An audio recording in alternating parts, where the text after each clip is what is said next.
يا أيها الذين آمنوا كتب عليكم الصيام كما كتب على الذين من قبلكم لعلكم تتقون۔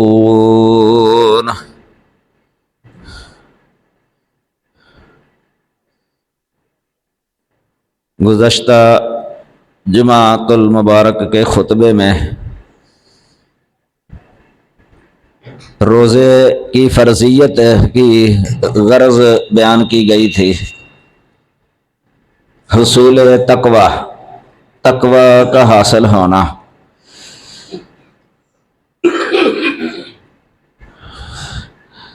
آج کے اس خطبہ میں اس روزے کی فضیلت کا بیان کرنا مقصود ہے۔ رمضان المبارک کے مہینے کے ساتھ کئی موضوعات کا تعلق ہوتا ہے۔ روزے کے فضائل، ماہ رمضان کے فضائل، روزے کی حقیقت اور روزے کی فرضیت، اور لوگوں کی قسمیں، روزہ رکھنے والے لوگوں کی قسمیں، اسی طرح فضائل اور قرآن کی تلاوت اور اس کی فضیلت اور اس کی قسمیں، اس طرح زکوٰۃ سے متعلق اور اہل جنت اور اہل نار کا تذکرہ، ترغیب و ترہیب۔ فضائل جو ہوتے ہیں اس کا تعلق ترغیب کے ساتھ ہے، یعنی اس عمل کے اندر رغبت دلانا، رغبت دلانا یہ ممدوح شے کے اندر ہو سکتا ہے، جو قابل تعریف ہے، اور فضیلت والی جو شے ہوتی ہے اس میں رغبت دلائی جاتی ہے۔ اور ترہیب کا تعلق ہوتا ہے برے کام سے ڈرانے کے لیے، اس میں ترہیب کا موضوع بھی ہو سکتا ہے، یعنی روزہ ترک کرنے کی وعید، یا روزہ رکھنے کے بعد بغیر کسی عذر کے روزہ چھوڑ دینا، کھول دینا، اس کی وعید ہے، بہت زیادہ وعید ہے۔ ایک حدیث میں رسول اللہ صلی اللہ علیہ وسلم نے بیان فرمایا ہے کہ مجھے خواب کے اندر فرشتے جو ہے نا پہاڑی علاقے میں لے گئے۔ ایک پہاڑ بہت اونچا تھا، اس پر چڑھنا بہت مشکل تھا۔ انہوں نے مجھ سے کہا کہ اس پر چڑھو۔ میں نے عرض کی کہ میں تو اس پر چڑھنے کی طاقت نہیں رکھتا، استطاعت نہیں ہے مجھ سے، یہ بہت بلند پہاڑ ہے اور مشکل ہے، دشوار ہے۔ انہوں نے کہا کہ ہم آپ کے لیے آسان بنا دیتے ہیں، اس پر چڑھنا آسان کر دیتے ہیں۔ چنانچہ اوپر لے گئے تو وہاں کئی مرد دیکھے جنہیں الٹا لٹکایا گیا تھا، اور ان کے منہوں سے خون بہہ رہا تھا اور آوازیں نکال رہے تھے، چیخو پکار کر رہے تھے۔ میں نے ان سے پوچھا کہ یہ کون لوگ ہیں؟ انہوں نے بتایا کہ یہ وہ لوگ ہیں جو روزہ تو رکھتے تھے لیکن افطاری کا وقت ہونے سے پہلے ہی یہ روزہ چھوڑ دیا کرتے تھے۔ افطاری کا وقت ہونے سے پہلے، یہ بہت بڑی وعید ہے۔ یہ تو اس کے لیے ہے جو روزہ رکھ کے توڑ دیتا ہے، اور توڑتا بھی اس وقت ہے کہ ابھی افطاری کا وقت ہونے والا ہے، سورج ابھی باہر ہے تو وہ توڑ دیتا ہے۔ تو جو روزہ رکھتا ہی نہیں ہے اس کی وعید تو اس سے بھی بڑی ہے۔ اس لیے روزہ بغیر عذر کے ترک کرنا یہ بہت بڑا گناہ ہے، بہت بڑا گناہ۔ یہ روزہ یہ فرائض میں سے ہے، بلکہ ارکان اسلام میں سے ہے۔ اسلام کے جو 6 رکن ہیں ان میں سے ہے یہ روزہ۔ اس کی بہت فضیلت ہے روزے کی، اور ترک کی وعید ہے۔ ترک کی اگر وعید ہو، کرنے کی ترغیب ہو، یہ فرض ہوتا ہے۔ اگر کرنے کی ترغیب ہو لیکن اس کے ترک کی وعید نہیں ہے یا قرائن ہے اس کے عدم فرضیت پر، پھر وہ فرض نہیں ہوتا۔ جس طرح یہ قیام رمضان ہے، یہ مستحب ہے، نفلی عبادت ہے، سنت ہے، اس کے کئی نام ہیں، صلاۃ اللیل اور صلاۃ وتر، قیام لیل یا قیام رمضان۔ رمضان کے اندر ہو تو اس کا نام قیام رمضان بھی ہے، اور تطوع بھی اس کو کہتے ہیں۔ نبی صلی اللہ علیہ وسلم نے خود یہ لفظ استعمال کیا ہے اس کے لیے کہ اللہ تعالیٰ نے اس کا قیام تطوع بنایا ہے۔ تطوع کا مطلب ہے دل کی خوشی کی عبادت، تو اس میں بھی فضیلت بہت زیادہ ہے، ترغیب بہت ہے، لیکن فرض نہیں ہے۔ روزے کی بھی فضیلت ہے لیکن وہ فرض بھی ہے۔ آپ صلی اللہ علیہ وسلم کا فرمان ہے صحیح بخاری اور دیگر کتابوں کے اندر، من قام رمضان ایمانا واحتسابا غفر له ما تقدم من ذنبه، کہ جو شخص رمضان کے روزے رکھتا ہے احتساب کی نیت سے، ایمان کے ساتھ، احتساب کے ساتھ، تو اس کے سابقہ گناہ بخش دیے جاتے ہیں۔ یہ بہت بڑی فضیلت ہے۔ 11 مہینے کے جو چھوٹے موٹے گناہ ہو جاتے ہیں نا، اللہ تعالیٰ معاف فرما دیتا ہے۔ یہ ایمان سے مراد یہ ہے، ایک قول کے مطابق کہ ایمان کی حالت میں بندہ روزہ رکھے وہ قبول ہے اور اس پر نتیجہ مرتب ہو جاتا ہے۔ اگر کافر آدمی ہے جو ایمان سے خالی ہے، یا منافق آدمی ہے، منافق جو اندر سے ایمان سے خالی ہے، اگرچہ ظاہر زبان سے کہتا ہے کہ میں مسلمان ہوں، میں مومن ہوں، اس کا وہ روزہ قبول نہیں ہے، چونکہ وہ ایمان کی حالت میں نہیں ہے۔ احتساب کا مطلب یہ ہوتا ہے کہ وہ اللہ سے اجر و ثواب طلب کرنے کے لیے روزہ رکھتا ہے کہ اللہ تعالیٰ اس کو اجر عطا فرما دے۔ اور ایمانن کا ایک اور معنی بھی ہے، امام بخاری رحمہ اللہ نے کتاب الایمان کے اندر، صحیح بخاری کے اندر اس کی طرف اشارہ کیا ہے، باب قائم کیا ہے، باب صوم، باب الصوم من الایمان، کہ روزہ جو ہے نا یہ بھی ایمان میں سے ہے، یعنی روزہ رکھنے کی وجہ سے ایمان بڑھتا ہے، ایمان زیادہ ہوتا ہے۔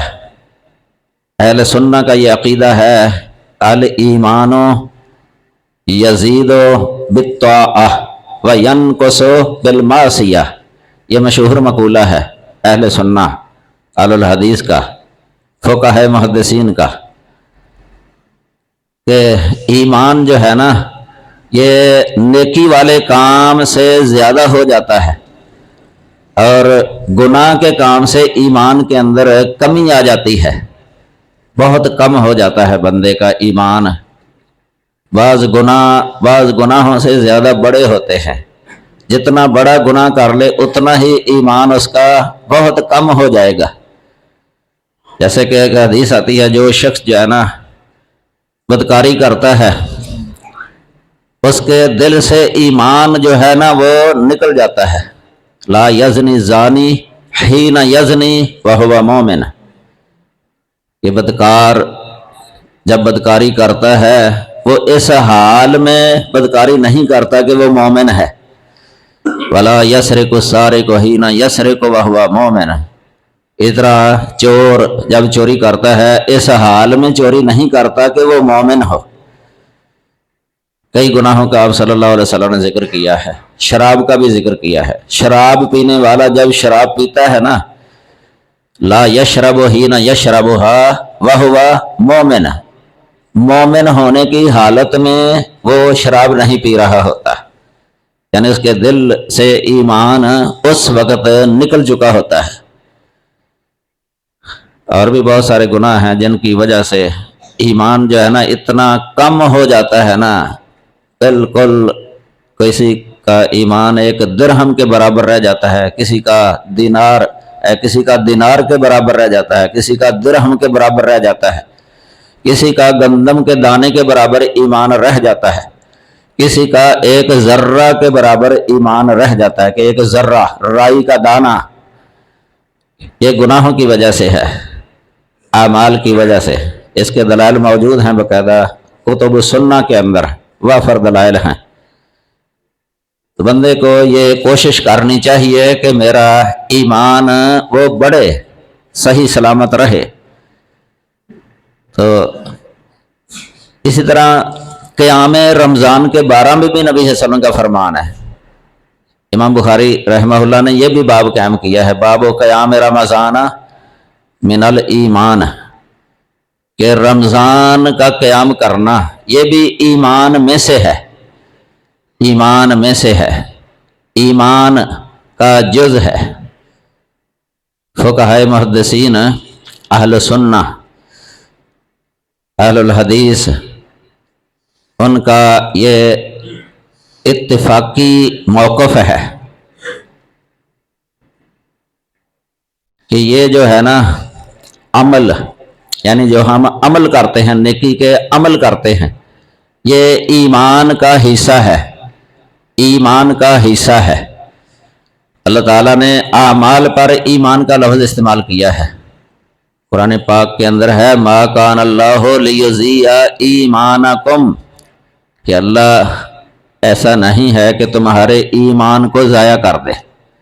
اس جگہ پر ایمان سے مراد نماز ہے، نماز، کہ اللہ ایسا نہیں ہے کہ وہ کسی کی نماز ضائع کر دے، لیکن اس کے اندر شرط یہ ہے خلوص ہو، ایمان کی حالت میں ہو، اور خالص اللہ کے لیے جو نماز پڑھی گئی ہے نا، ریا نہ آئے اس کے اندر، ریاکاری نہ ہو، اللہ تعالیٰ وہ قبول فرما لیتا ہے، ضائع نہیں کرتا۔ اسی طرح دوسرے اعمال کے اندر بھی ہے۔ تو آپ فرماتے ہیں من قام رمضان ایمانا واحتسابا غفر له ما تقدم من ذنبه، جو رات رمضان کی راتوں میں قیام کرتا ہے نا، قیام ایمان اور احتساب کے ساتھ، وہی لفظ ہے جو روزے میں آیا تھا، من صام رمضان ایمانا واحتسابا، وہی لفظ جو ہے نا یہ قیام میں بھی آیا ہے، من قام رمضان ایمانا واحتسابا، کہ جو رات کا قیام کرتا ہے، رمضان کی راتوں کا قیام کرتا ہے ایمان اور احتساب کے ساتھ، وہی لفظ ہے جو روزے کے بارے میں ہے، اس کے سابقہ گناہ بخش دیے جاتے ہیں۔ اور ایک خاص روایت ہے صرف لیلۃ القدر کے بارے میں، یہ بھی بخاری شریف کے اندر ہے، کتاب الایمان کے اندر ہی، من قام لیلۃ القدر ایمانا واحتسابا غفر له ما تقدم من ذنبه، کہ جو لیلۃ القدر کا قیام کر لیتا ہے نا ایمان اور احتساب کے ساتھ، اس کے سابقہ گناہ بخش دیے جاتے ہیں۔ لیکن لیلۃ القدر کی ایک اور فضیلت بھی ہے، وہ دوسری راتوں کے لیے نہیں ہے، وہ یہ ہے کہ ایک رات کا قیام یہ 1000 مہینے کی راتوں کی عبادت سے افضل ہے۔ یہ قرآن پاک کے اندر ہے، انا انزلناہ فی لیلۃ القدر وما ادراک ما لیلۃ القدر لیلۃ القدر خیر من الف شہر، 1000 مہینے کی راتوں کے قیام سے افضل ہے یہ لیلۃ القدر، یہ اس کی خصوصیت ہے اس رات کی۔ تو یہ فضیلت ہے، روزے کی بھی فضیلت ہے لیکن روزہ فرض ہے، قیام کی بھی فضیلت ہے لیکن قیام یہ نفل ہے، نفلی عبادت ہے۔ اب جو شخص فرضی عبادت کرتا ہی نہیں ہے وہ نفلی چاہے جتنی بھی کر لے وہ قبول نہیں ہے۔ ایک بندہ فرضی نماز کا تارک ہے لیکن نفل نوافل بہت پڑھتا ہے لمبے لمبے، اس کو اجر و ثواب نہیں ہے۔ اسی طرح ایک بندہ فرضی زکوٰۃ دیتا نہیں ہے، پورا سال وہ نفلی صدقات خیرات کرتا رہتا ہے، اس کو اس کا اجر نہیں ملتا۔ اسی طرح کوئی شخص فرضی روزہ رکھتا نہیں ہے لیکن نفلی رکھ لیتا ہے، نفلی روزہ، اس کو اجر و ثواب نہیں ہوگا۔ فرض جو ہے نا یہ مقدم ہے۔ اللہ تعالیٰ فرماتے ہیں، حدیث قدسی ہے، بخاری کے اندر ہی ہے، کتاب الرقاق کے اندر باب التواضع، اللہ تعالیٰ فرماتے ہیں کہ جتنا تقرب میرا یہ فرضی عبادت کے ساتھ ہوتا ہے نا، اتنا تقرب کسی عبادت کے ساتھ نہیں ہوتا۔ جتنا تقرب میرا، جتنا میرے قریب فرضی عبادت کے ساتھ ہوتا ہے نا بندہ، اتنا نفلی کے ساتھ نہیں ہوتا۔ اور نفلوں کا درجہ یہ فرضوں کے بعد ہے۔ اگر نفل بھی جمع، فرض بھی اور نفل یہ دونوں جمع ہو جائیں نا، اس وقت اللہ تعالیٰ فرماتے ہیں کہ میں اس بندے سے پھر محبت کرنے لگ جاتا ہوں۔ بخاری شریف کے اندر حدیث ہے، وہ اللہ کا محبوب بن جاتا ہے۔ دونوں عبادتیں کٹھی ہو جائیں، اگر فرضی زکوٰۃ ہے، نفلی صدقہ خیرات ہے، فرضی روزہ ہے، نفلی روزے ہیں، اور فرضی نماز ہے اور نفلی نماز ہے، یہ ہر قسم کی فرضی عبادت کے ساتھ اللہ تعالیٰ نے نفلی بھی بنائی ہے۔ اس امت کے لیے، اس کے درجات کو بلند کرنے کے لیے یہ نفلی عبادت بھی اللہ نے بنائی ہے۔ اور قیامت کے دن اگر فرضی عبادت کے اندر کچھ نقص ہو گیا، اللہ تعالیٰ فرمائے گا فرشتوں سے، انظروا حل عبدی من تطوع، اللہ تعالیٰ نے یہی لفظ بولنا ہے، تطوع، دیکھو کیا میرے اس بندے کے لیے کوئی تطوع بھی ہے، کوئی نفل ہیں۔ سب سے پہلے نماز کے بارے میں ہے، اول ما یحاسب بہ العبد یوم القیامہ الصلاۃ، کہ سب سے پہلے حقوق اللہ کے اندر یہ نماز قائم کرنے کے بارے میں سوال کیا جائے گا بندے سے سب سے پہلے۔ فمن صلحت صلاتہ، جس کی نماز درست نکل آئی نا، صلح عملہ، اس کا عمل صحیح نکل آئے گا، درست نکل آئے گا، دوسرے اعمال بھی۔ ومن فسدت صلاتہ فسد عملہ، جس کی نماز فاسد نکل آئی، خراب نکل آئی، اس کے دوسرے اعمال بھی اسی طرح خراب ہوں گے۔ اس سے اتنی بات معلوم ہو جاتی ہے کہ جو بندہ صحیح طریقے میں سے نماز پڑھتا ہے، بالکل صحیح طریقہ، اللہ سے ڈر کر، اللہ کی فرما برداری اطاعت سمجھتے ہوئے جنت میں داخل ہونا اور جہنم سے دور ہونا، اس نیت سے خوف ہے اللہ تعالیٰ کا، تو ایسا بندہ کبھی بھی یہ روزہ نہیں چھوڑ سکے گا، کبھی زکوٰۃ نہیں چھوڑے گا، کیونکہ وہ تو جہنم کے ڈر سے پڑھ رہا ہے نماز کے، کہیں اللہ مجھے جہنم میں داخل نہ کر دے، قائم کر رہا ہے۔ تو ایسا شخص کبھی دوسرے فرائض کا تارک نہیں ہو سکتا۔ نماز بنیادی ہے، قرآن پاک کے اندر ہے، ان الصلاۃ تنہی عن الفحشاء والمنکر، بے شک نماز یہ فحاشی اور برے کاموں سے روک دیتی ہے، منع کر دیتی ہے۔ اس سے بھی وہی نماز ہے جو صحیح طریقے سے پڑھی جانے والی، اللہ کے خوف اور ڈر سے، اللہ سے اجر و ثواب کی طلب سے، ایسی نماز بندے کی اصلاح کر دیتی ہے، صحیح کر دیتی ہے بندے کو۔ تو یہ بنیادی ہے۔ نماز کے اندر اگر کوئی نقص نکل آیا نا تو اللہ تعالیٰ فرمائے گا کہ انظروا حل عبدی من تطوع۔ اسی طرح زکوٰۃ کے بارے میں بھی حدیث ہے، روزے کے بارے میں بھی ہے کہ روزے کے اندر اگر کوئی نقص نکل آیا تو اللہ کہے گا کہ دیکھو کیا میرے بندے کا کوئی نفل ہے، نفلی روزہ ہے، اس سے اس فرض کی کمی پوری کر دی جائے گی۔ کئی لوگ یہ کہہ دیتے ہیں نا کہ کوئی حرج نہیں ہے، کہ نفل نہ بھی پڑھے کوئی حرج نہیں ہے، یہ قول صحیح نہیں ہے، صحیح نہیں ہے، چھوڑنے کا حرج ہے، حرج یہی قیامت کے دن یہ کام آئیں گے نوافل بھی۔ تو اللہ تعالی ہمیں اس پر قائم رہنے کی توفیق عطا فرمائے۔ تو بہرحال یہ روزے کی فضیلت کے اندر جو ہے نا یہ بہت ساری حدیثیں موجود ہیں۔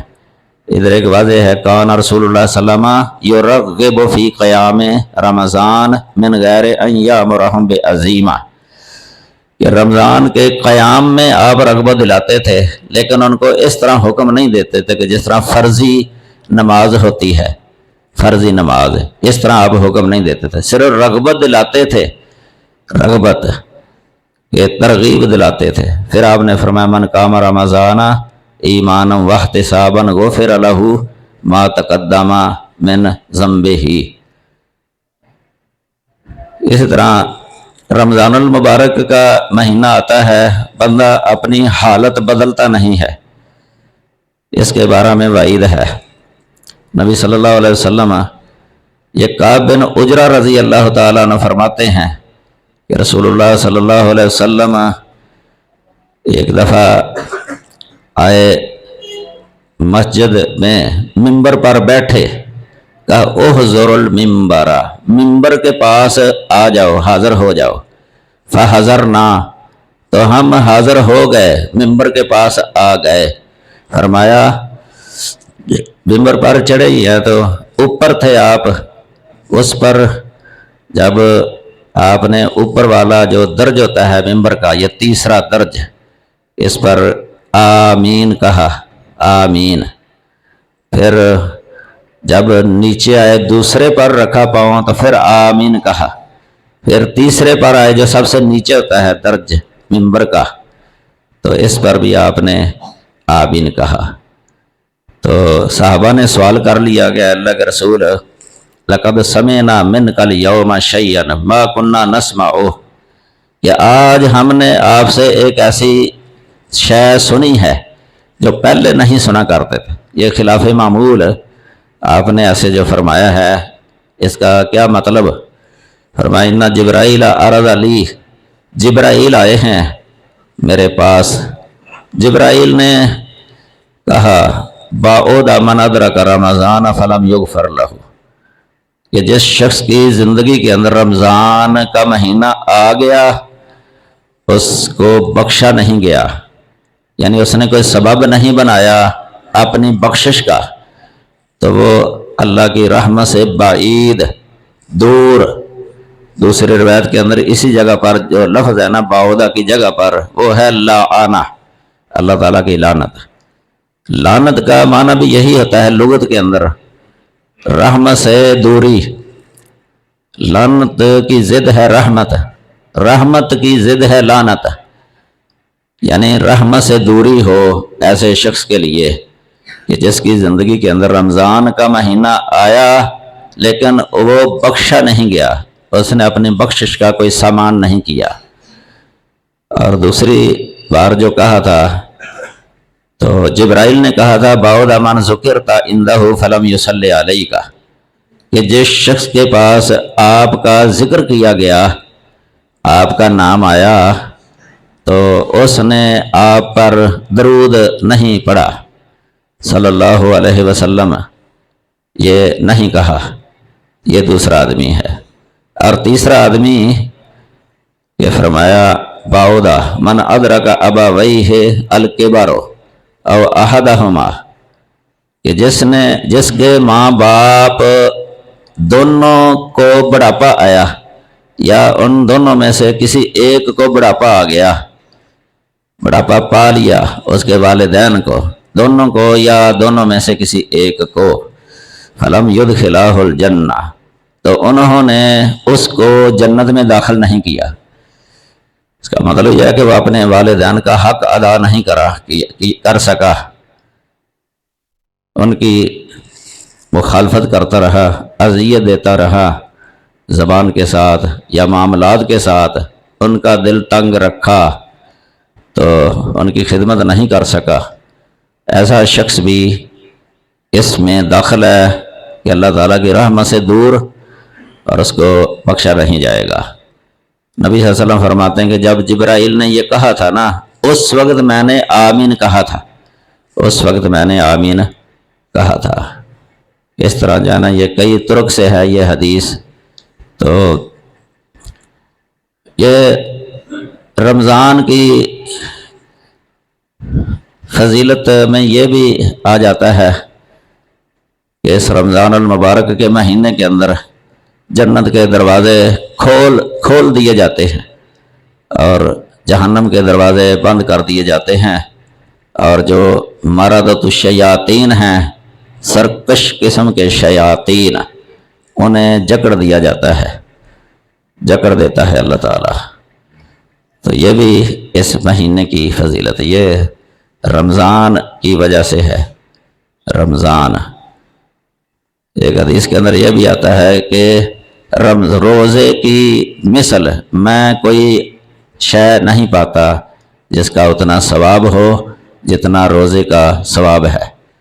ایک شخص نے یہ عرض کیا، اللہ کے رسول، میں اگر 5 نمازیں قائم رکھوں زندگی میں، 5 نمازیں، اور اپنے مال کی زکوٰۃ بھی دیتا رہوں اور رمضان کے روزے بھی رکھوں، تو میں کن میں سے ہوں گا؟ تو آپ نے فرمایا تو اس وقت اہل ایمان میں سے ہوگا جو بہت زیادہ سچے ہیں، کہ ایسا بندہ وہ ایمان کی صدق دل سے تصدیق کر دیتا ہے۔ یہ عمل کے ساتھ جو ہے نا ایمان کی تصدیق ہوتی ہے، ورنہ دعویٰ تو منافقین بھی کیا کرتے تھے۔ وَمِنَ النَّاسِ مَن يَقُولُ آمَنَّا بِاللَّهِ وَبِالْيَوْمِ الْآخِرِ، منہ اور زبان کے ساتھ کہتے تھے، ایمان کا دعویٰ کرتے تھے، اللہ پر ایمان، آخری دن پر ایمان، لیکن وہ دل کے اندر ایمان نہیں تھا۔ اللہ نے فرمایا وَمَا هُمْ بِمُؤْمِنِينَ، اور یہ قطعاً مومن نہیں ہیں، ہرگز مومن نہیں ہیں۔ عمل کے ساتھ اپنے ایمان کی تصدیق کرنا، یہ ہے اصل، کہ عمل کے اندر بھی بندہ مخلص ہو اللہ تعالیٰ کے ساتھ، ایمان میں بھی اللہ تعالیٰ کے ساتھ مخلص ہو، عملی زندگی بھی، جیسا کہ نبی صلی اللہ علیہ وسلم کو اللہ نے حکم دیا کہ آپ کہہ دیں اِنَّ صَلَاتِي وَنُسُكِي وَمَحْيَايَ وَمَمَاتِي لِلَّهِ رَبِّ الْعَالَمِينَ، کہ میری نماز اور میری قربانی، میری عبادات، میری زندگی اور موت یہ اللہ ہی کے لیے ہے، اللہ کے لیے ہے، یہ مخلص بننے کے لیے ہے، مخلص بننے کے لیے۔ تو اللہ تعالیٰ سے اخلاص کی توفیق مانگتے رہنا چاہیے۔ ایک حدیث ہے یہ بھی آتی ہے، روزے کی مثال بیان فرمائی ہے، نبی صلی اللہ علیہ وسلم نے علیحدہ بھی ذکر کیا ہے، اور حضرت عیسیٰ علیہ السلام نے بھی بنی اسرائیل کے سامنے یہ بات ذکر کی تھی، خلوف فم الصائم اطیب عند اللہ من ریح المسک، کہ روزے دار کے منہ کی جو خلوف یعنی بو ہے، اللہ کے نزدیک وہ کستوری سے بھی زیادہ معطر ہے۔ خلوف جو ہے نا اس بو کو کہتے ہیں الہوا المنبعث من المعدۃ لخلوفها، لغت کے اندر خلوف کا معنی لکھا ہوتا ہے کہ وہ ہوا جو معدے سے اٹھتی ہے، معدے سے اٹھنے والی، اور معدے کے خالی ہونے کی وجہ سے، کہ جب معدہ خالی ہوتا ہے تو اس کے اندر ہوا ہوتی ہے، وہ ہوا جب منہ سے نکلتی ہے نا وہ سمیل سی آتی ہے اس کے اندر سے۔ یہ روزے کی وجہ سے یہ جو پیدا ہوتی ہے، چونکہ یہ اللہ کی اطاعت اور فرما برداری اور اس کی عبادت کی وجہ سے یہ پیدا ہوئی ہے، اس کو اللہ تعالیٰ نے اتنی فضیلت دے دی ہے، یہ خلوف۔ اور عیسیٰ علیہ السلام نے اس کو مثال دے کے سمجھایا تھا کہ جس طرح ایک آدمی ہے، اس کے پاس ایک ڈبیا ہے، ڈبیا، وہ ڈبیا اس کے اندر کستوری ہے، کستوری، اور وہ بند ہے، اوپر سے ڈھکنا دیا گیا ہے، وہ بند ہے، یوں ہی اس کا منہ کھلتا ہے نا، اس ڈبیا کا منہ کھل جاتا ہے تو کستوری جو ہے نا وہ پھیل جاتی ہے اور آس پاس کے لوگوں کو معطر کر دیتی ہے۔ جب تک وہ بند ہے اندر ہے، جب کھولی گئی تو اس کی خوشبو پھیل جاتی ہے۔ اس طرح یہ بندے کے معدے کو ڈبیا کے ساتھ تشبیہ دی گئی ہے، ڈبیا کے ساتھ، اور اس کے اندر جو کستوری ہے ڈبیا کے اندر، اس کو اس خلوف کو اس کے ساتھ تشبیہ دی گئی ہے، اس معدے سے اٹھنے والی جو ہوا ہے۔ اس کو اتنا مرتبہ اس لیے ملا ہے، حالانکہ مخلوق کے ہاں یہ مکروہ ہے، ناپسند ہے۔ اس کی وجہ یہ ہے کہ چونکہ یہ اللہ کی عبادت کے نتیجے کے اندر پیدا ہوئی ہے، اللہ کی اطاعت کے نتیجے میں، فرما برداری کے نتیجے میں۔